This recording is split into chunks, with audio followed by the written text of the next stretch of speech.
Pemerintah Israel setuju untuk melakukan gencatan senjata dengan Hamas. Kedua belah pihak akan membebaskan soal warga yang disandra.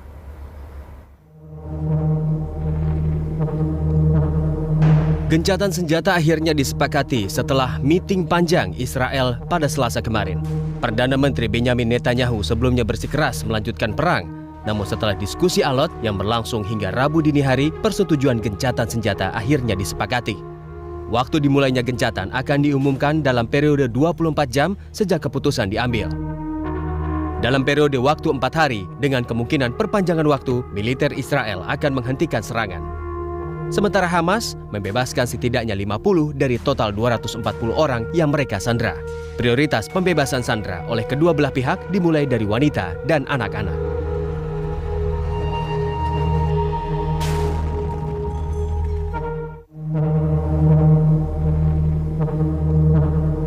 Gencatan senjata akhirnya disepakati setelah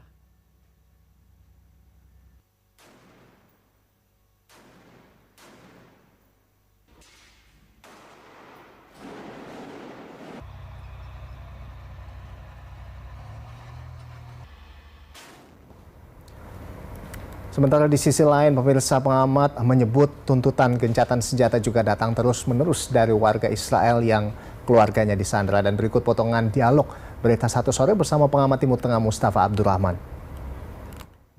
Kalau Anda melihat poin-poin dari kesepakatan yang telah dicapai ini, bagaimana sebagai pengamat Timur Tengah? Ya, sangat bagus. Yang paling penting sekarang itu tercapai dulu gencatan senjata, apapun namanya. Gencatan senjata sementara, apalagi gencatan senjata permanen ya. Ini yang ditunggu oleh banyak pihak, baik kalangan internasional, regional, termasuk rakyat Israel sendiri.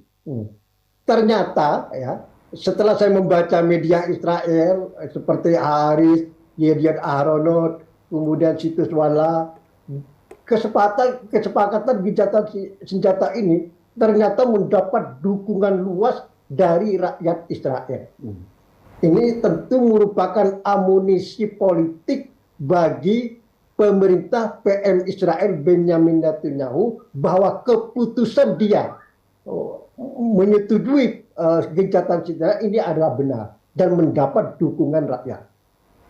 Menurut Anda apa kemudian yang menyebabkan Israel akhirnya setuju untuk melakukan gencatan senjata 4 hari? Apakah desakan global ini juga kemudian memengaruhi sikap dari Israel sendiri menurut Anda, Pak Mustafa?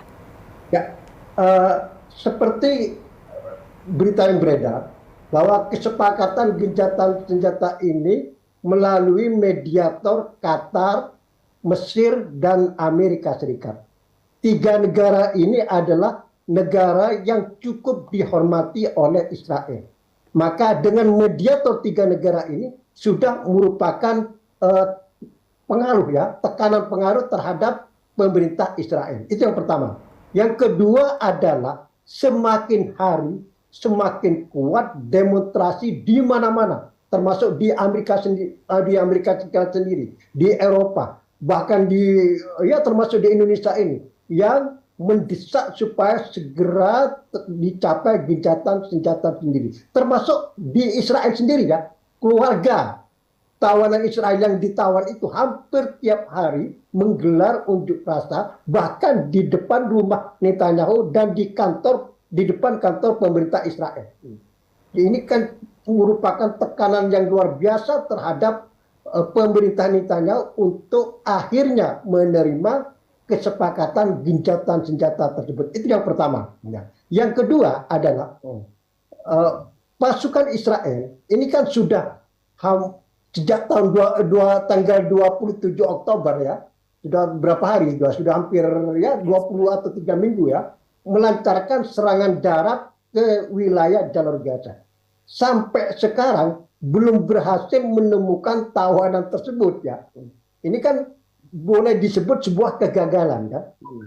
Dan tidak jelas kapan ini mencapai tujuan yang disasar Israel, yaitu menemukan para tawanan tersebut. Ini kan tidak jelas.